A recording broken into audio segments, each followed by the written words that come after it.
الرحیم والتعریف بالفصل القریب حد وبالخاصۃ رسم فإن کان مع القریب فتام وإلا فناقص ولم یعتبروا بالعرض العام۔ یہاں سے تعریف کی تقسیم کرتے ہیں۔ یوں بھی کہہ سکتے ہیں کہ معرف کی تقسیم کرتے ہیں۔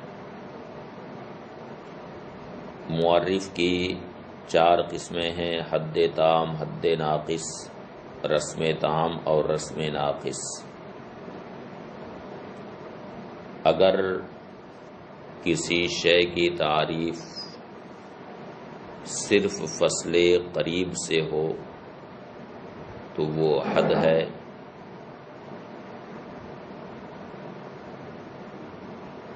بلکہ صرف کہنے کی ضرورت نہیں، فصل قریب سے اگر تعریف ہو تو حد ہے، اور خاصہ سے اگر تعریف ہو تو رسم ہے۔ اب اگر فصل قریب کے ساتھ جنس قریب بھی ہے، یعنی کسی شے کی تعریف اس کی جنس قریب اور فصل قریب سے کی جائے تو وہ حد تام ہے، اور اگر جنس بعید اور فصل قریب سے تعریف کی جائے یا صرف فصل قریب سے تعریف کی جائے تو وہ حد ناقص ہے۔ اسی طرح سے خاصہ سے جو تعریف ہوتی ہے اسے رسم کہتے ہیں۔ اب اگر خاصہ کے ساتھ جنس قریب بھی ہو، یعنی جنس قریب اور خاصہ دونوں سے تعریف کی جائے تو اسے رسم تام کہتے ہیں، اور اگر جنس بعید اور خاصہ سے تعریف کی جائے یا صرف خاصہ سے تعریف کی جائے تو وہ رسم ناقص ہے۔ والتعریف بالفصل القریب حد وبالخاصۃ رسم، اور فصل قریب سے تعریف کو حد کہتے ہیں، اور خاصہ سے جو تعریف ہوتی ہے وہ رسم ہے۔ فَإِنْ كَانَ مَعَ الْقَرِيبِ، اب اگر جنس قریب کے ساتھ یہ تعریف ہو، یعنی دونوں صورتوں میں حد اور رسم دونوں صورتوں میں اگر جنس قریب بھی ہے ساتھ میں تو اسے تام کہتے ہیں، یعنی فصل قریب کے ساتھ اگر جنس قریب ہے تو وہ حد تام ہے، اور اگر خاصہ کے ساتھ جنس قریب ہے تو وہ رسم تام ہے۔ وَإِلَّا فَنَاقِصٌ، ورنہ یعنی اگر جنس قریب ساتھ میں نہیں ہے تو وہ ناقص، لہذا جنس قریب کے ساتھ اگر جنس بعید ہو تو بھی ناقص ہے، اور اگر جنس بعید نہ ہو بلکہ صرف فصل قریب ہو تو وہ حد ناقص ہے، اور صرف خاصہ ہو تو وہ رسم ناقص۔ وَلَمْ يَعْتَبِرُوا بِالْعَرْضِ الْعَامِ، مناطقہ نے تعریف میں عرض عام کا اعتبار نہیں کیا ہے، کیونکہ ظاہر سی بات ہے کہ تعریف کا مقصود یہ بھی ہوتا ہے کہ معرف کو غیر سے ممتاز کر دیا جائے، اور عرض عام کے ذریعہ امتیاز کا حصول نہیں ہوتا، اس لیے مناطقہ نے تعریف میں عرض عام کا اعتبار نہیں کیا ہے۔ وَقَدْ أُجِيزَ فِي النَّاقِصِ أَن يَكُونَ عَامًّا، یہاں سے مصنف نے ایک اختلاف کی طرف اشارہ کیا ہے۔ مذہب متاخرین تو یہی ہے کہ معرف معرف سے عام نہیں ہوتا ہے، لیکن متقدمین کا یہ مذہب ہے کہ اگر حد ناقص ہو یا رسم ناقص ہو،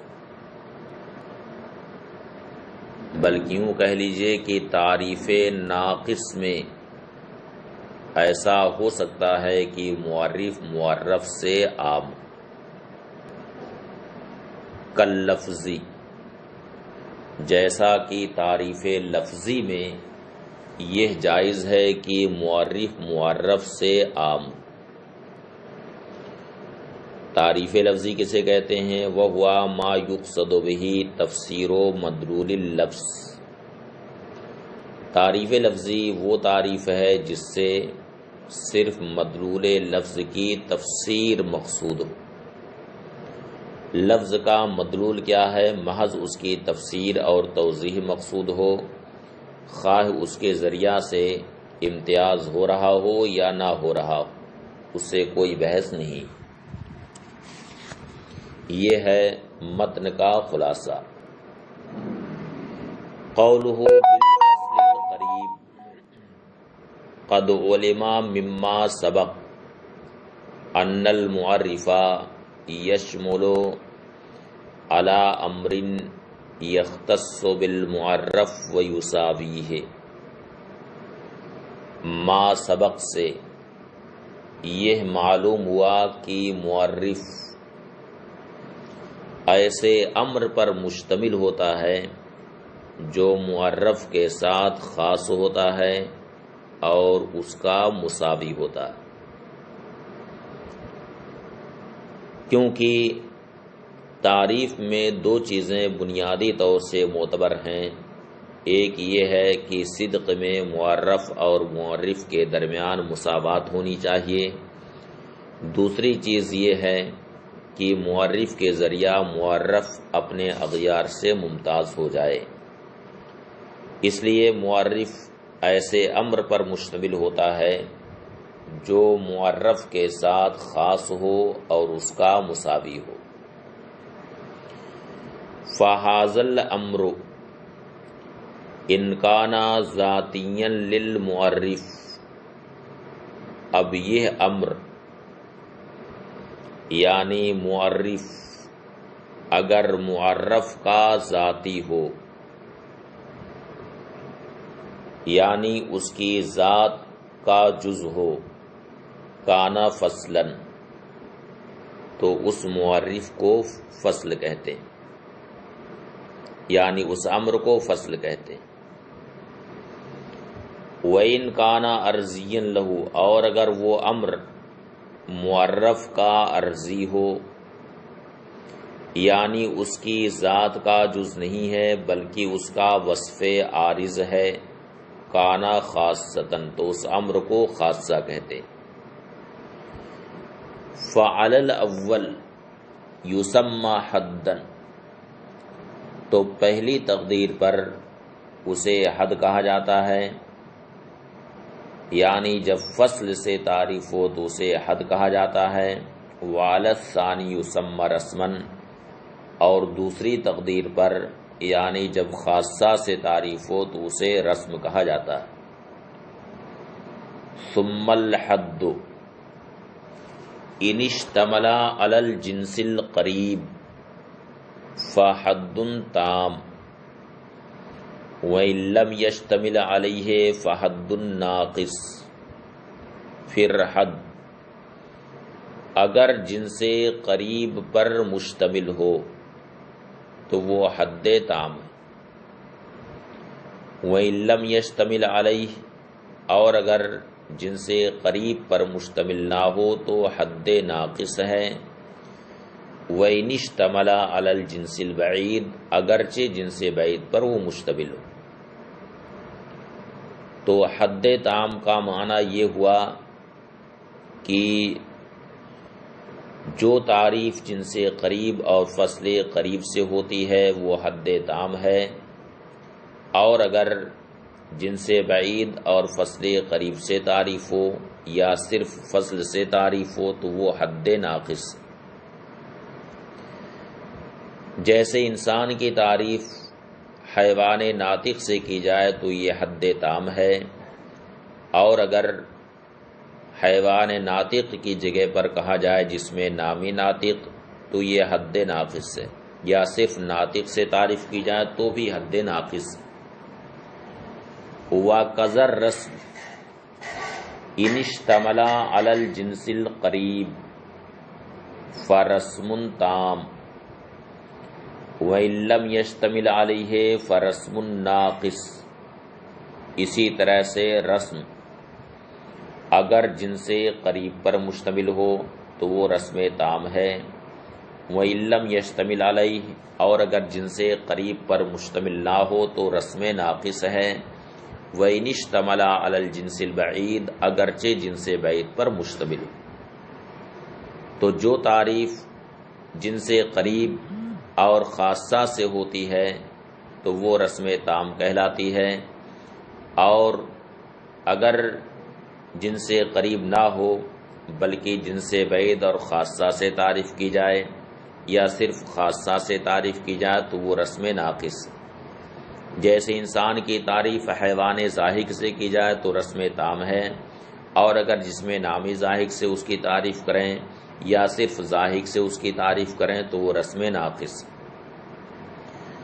فقد تبین بہذا ان المعرف علی اربعۃ اقسام، تو اس سے ظاہر ہوا کہ معرف کی 4 قسمیں: الحد التام والحد الناقص والرسم التام والرسم الناقص۔ یہ 4 قسمیں: حد تام، حد ناقص، رسم تام اور رسم ناقص۔ الحد التام ہوا تعریف بالجنس القریب والفصل القریب بشرط تقدیم الجنس علی الفصل۔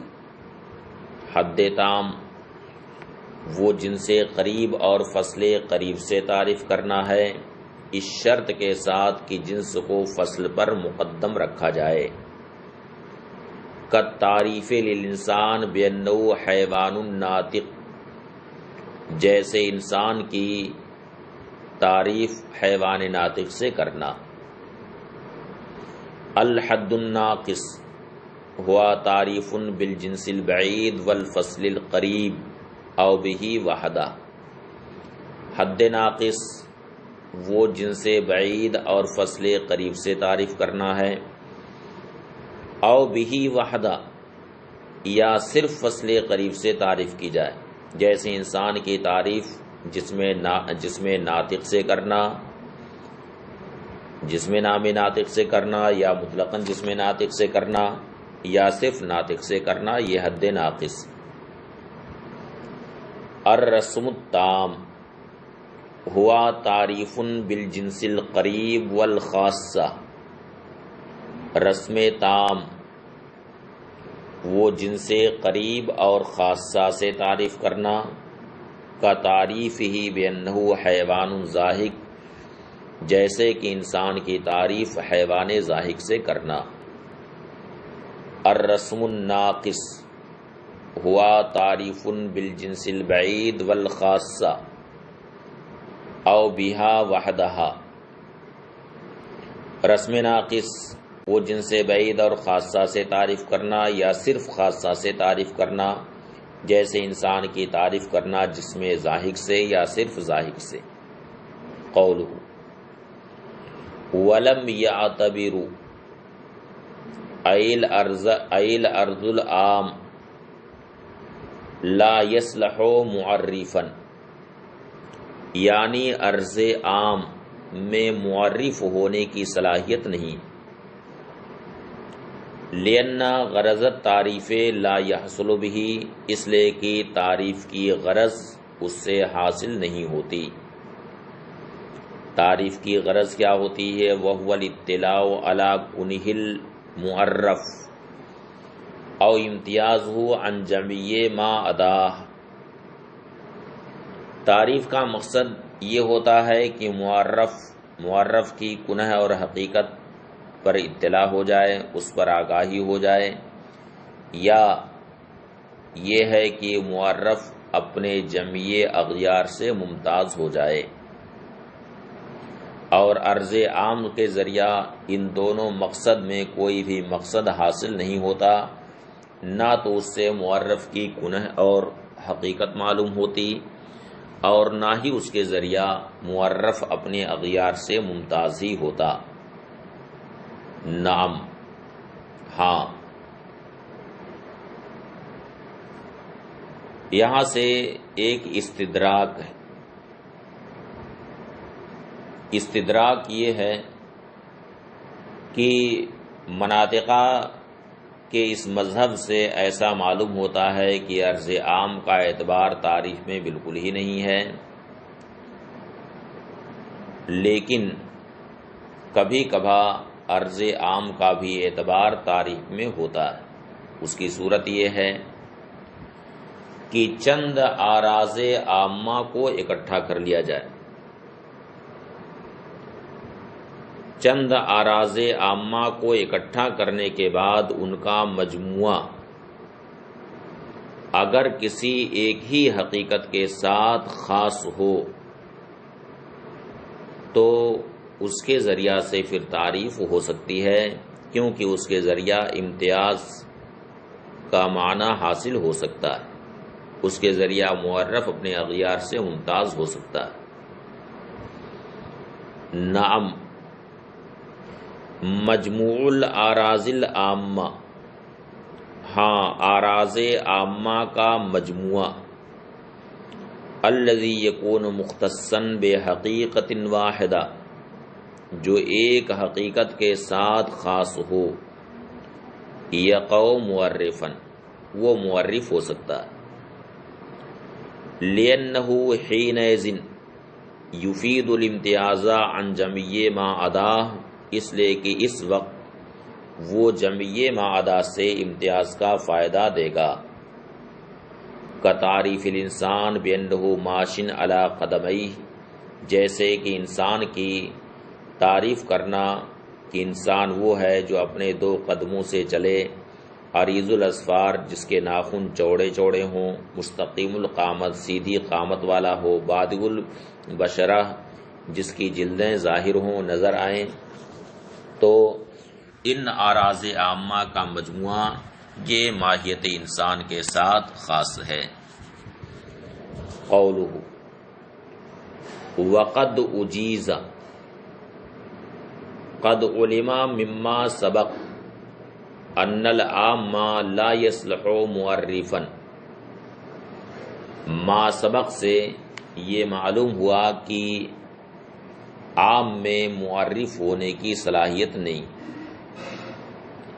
وہذا بیان لما قال المتقدمون، اور یہ اس کا بیان ہے جو متقدمین کہتے ہیں، من ان التعریف بالعام جائز فی الناقص من الحد والرسم۔ متقدمین کا قول یہ ہے کہ ناقص میں یعنی حد ناقص اور رسم ناقص میں عام سے تعریف کرنا جائز، کا تعریف الانسان بانہ حیوان او بانہ ماشن، جیسے کہ انسان کی تعریف اس بات سے کرنا کہ وہ حیوان ہے، یا انسان کی تعریف اس بات سے کرنا کہ وہ ماشی۔ تو متقدمین یہ کہتے ہیں کہ یہ تعریف جائز ہے، البتہ یہ تعریف تام نہیں ہے بلکہ تعریف ناقص۔ فَإِنْ قِيلَ، اب ایک سوال یہ پیدا ہوتا ہے کہ تعریف ناقص میں جس طرح سے یہ جائز ہے کہ معرف معرف سے عام ہو، اسی طرح سے تعریف ناقص میں یہ بھی جائز ہے۔ متقدمین اس کی بھی اجازت دیتے ہیں کہ معرف معرف سے اخص بھی ہو سکتا ہے، پھر یہاں خاص طور سے عام کو ذکر کرنے کی ضرورت کیوں پیش آئی؟ اس کا جواب یہ دیتے ہیں کہ اگرچہ تعریف ناقص میں دونوں باتیں جائز ہیں، یہ بھی جائز ہے کہ معرف معرف سے عام ہو، اور یہ بھی جائز ہے کہ معرف معرف سے اخص،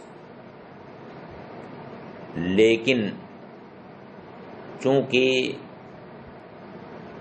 اخص کا قرب معرف سے عام اخص کا قرب معرف سے عام کے بنسبت زیادہ ہوتا ہے، اخص معرف سے زیادہ قریب ہوتا ہے بنسبت عام کے، اور جب عام سے تعریف کرنا متقدمین نے جائز قرار دیا تو اسی سے یہ معلوم ہو گیا کہ اخص سے تعریف کرنا بدرجہ اولا ان کے نزدیک جائز ہے، اس وجہ سے یہاں اخص کا ذکر نہیں کیا، یہ سوچ کر کے کہ جب متقدمین عام سے تعریف کرنے کو جائز قرار دیتے ہیں تو اخص سے بدرجہ اولا وہ جائز قرار دیں گے۔ فَإِنْ قِيلَ، اگر کہا جائے کما اجیز فی التعریف الناقص کون المعرف عامہ، جس طرح سے تعریف ناقص میں یہ جائز ہے کہ معرف عام، کذالک اجیز ان یکون اخص، اسی طرح سے یہ بھی جائز ہے کہ معرف معرف سے اخص۔ فلما ترکہ المصنف، پھر مصنف نے اسے کیوں ترک کر دیا جب اس میں بھی اجازت دی گئی ہے، تو پھر مصنف نے اخص کو کیوں ترک کیا؟ قلت، اس کا جواب یہ ہے کہ لأن قرب الاخص الی المعرف اکثر من قرب العام، معرف سے اخص کا قرب بنسبت عام کے قرب کے زیادہ۔ فلما جوزوا التعریف بالعام، تو جب متقدمین نے عام سے تعریف کو جائز قرار دیا، فَتَجْوِيزُ الْأَخَصِّ بِالطَّرِيقِ الْأَوْلَى، تو اخص سے تعریف کرنا بدرجہ اولا ان کے نزدیک جائز ہوگا۔ فَلِهَذَا لَمْ يَذْكُرْهُ اعتمادا علی فہم المتکلم، یہی وجہ ہے کہ مصنف نے اسے ذکر نہیں کیا متکلم کی سمجھ پر، متعلم کی سمجھ پر اعتماد کرتے ہوئے۔ والحاصل ان التعریف بالعام والاخص لم یجز عند المتاخرین مطلقا، حاصل یہ ہے کہ عام اور اخص سے تعریف متاخرین کے نزدیک مطلقاً جائز نہیں، نہ تو تعریف عام میں اور نہ ہی تعریف ناقص میں۔ وعند المتقدمین لم یجز فی التعریف العام، مگر متقدمین کے نزدیک فی التعریف التام، متقدمین کے نزدیک تعریف تام میں تو یہ جائز نہیں ہے کہ عام سے تعریف کی جائے۔ وَأَمَّا فِي النَّاقِصِ فَجَائِزٌ، لیکن تعریف ناقص میں عام سے تعریف کرنا ان کے نزدیک جائز، کا تعریف لفظی، جیسے کہ تعریف لفظی عام سے جائز۔ فَإِنَّهُ جَائِزٌ بِالْعَامِّ وَالْأَخَصِّ، کیونکہ تعریف لفظی عام اور اخص دونوں سے جائز۔ کا قولہم السعدانۃ نبت، جیسا کہ سعدانہ کی تعریف کی جاتی ہے کہ سعدانہ کیا چیز ہے، تو کہتے ہیں نبت، تو ایک قسم کا پودا ہے، ایک قسم کی گھاس، تو یہ تعریف بالعام ہے۔ واللہ اللعب، اور لہو کی تعریف لعب سے کی جائے تو لعب یہ لہو سے اخص ہے۔ وَهُوَ الصَّوَابُ عِندَ الْمُحَقِّقِينَ، اور یہی محققین کے نزدیک درست ہے۔ قولہ وَهُوَ مَا يُقْصَدُ بِهِ، تعریف لفظی کی یہ تعریف کرتے ہیں۔ وَهُوَ مَا يُقْصَدُ بِهِ تفسیر مدلول اللفظ، یہ وہ ہے جس سے مدلول لفظ کی تفسیر مقصود ہو۔ ای تعریف اللفظی ما یقصد بہ تفسیر مدلول اللفظ، یعنی تعریف لفظی وہ ہے جس سے مدلول لفظ کی تفسیر مقصود ہو۔ بِأَن لا یکون اللفظ واضح الدلالت علی المعنی، اس طور سے کہ لفظ کی دلالت معنی پر واضح نہ ہو۔ فَيُفَسَّرُ بِلَفْظٍ أَوْضَحَ دَلَالَةً عَلَى ذَلِكَ الْمَعْنَى، تو اس کی تفسیر ایسے لفظ سے کی جائے جس لفظ کی دلالت اس معنی پر زیادہ واضح ہو۔ کا قولنا الغضنفر والاسد، جیسے کہ ہم کہیں کہ غضنفر اسد کو کہتے ہیں. ولیس ھذا تعریفا حقیقیا، اور یہ تعریف حقیقی نہیں.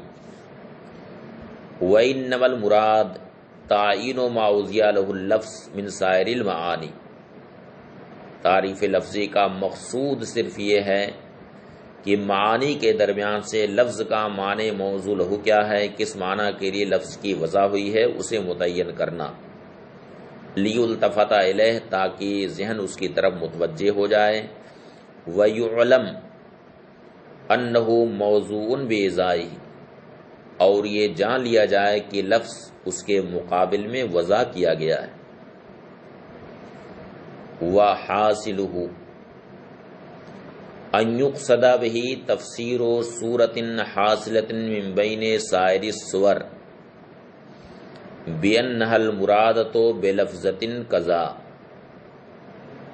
اس کا حاصل یہ ہے کہ تعریف لفظی سے مقصود دیگر صورتوں کے درمیان سے کسی صورت حاصلہ کی تفسیر ہے. تعریف لفظی کا مقصود صرف اتنا ہوتا ہے کہ صور حاصلہ کے درمیان سے کسی خاص صورت حاصلہ کی تفسیر اس بات سے کہ فلاں لفظ